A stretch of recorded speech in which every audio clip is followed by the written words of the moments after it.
MIM अध्यक्ष असदुद्दीन ओवैसी ने एक बार फिर महाराष्ट्र की राजनीति गर्म कर दी है।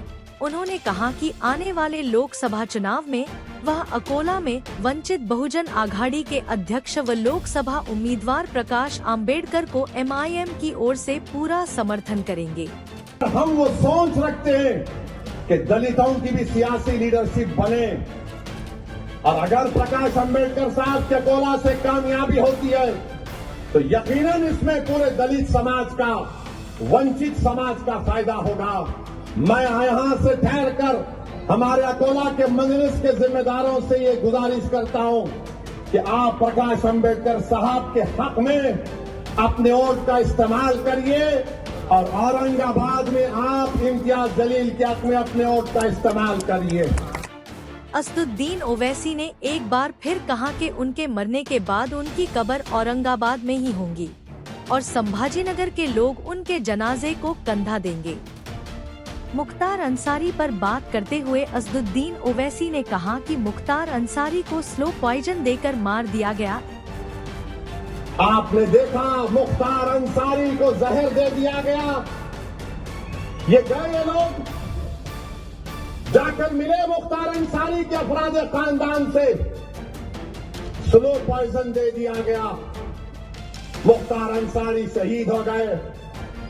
मैं बताना चाह रहा हूं आपको, हमारे वतन अजीज की सियासत की तल हकीकत ये है कि जब कभी हम अपने नुमाइंदों को कामयाब करने की बात करते हैं, या तो हमको स्लो पॉइजन देकर जिस्मानी तौर पर मार दिया जाता, या स्लो पॉइजन देकर हमारी क़यादतों को खत्म कर दिया जाता।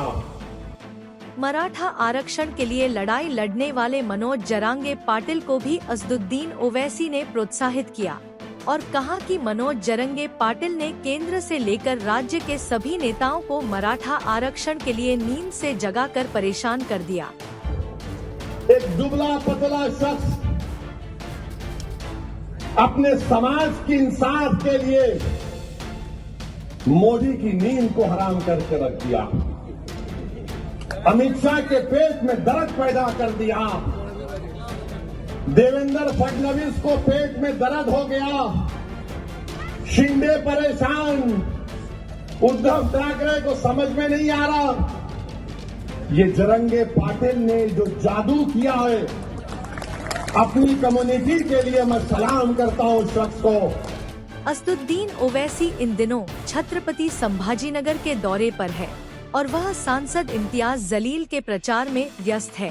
छत्रपति संभाजीनगर के शाहगंज इलाके में एक सभा आयोजन किया था, जहां पर असदुद्दीन ओवैसी ने कई सारे मुद्दों पर बात की।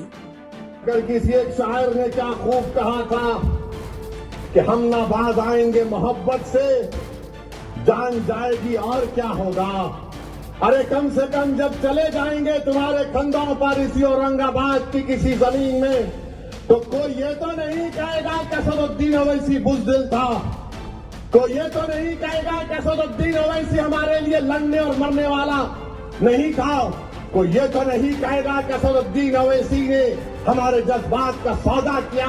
बल्कि मुझे यकीन है कि आप में जो दिलदार होंगे, अहले दिल होंगे, बोलेंगे कि हाँ, मर्द का बच्चा था, डरता नहीं था किसी माई का लाल से।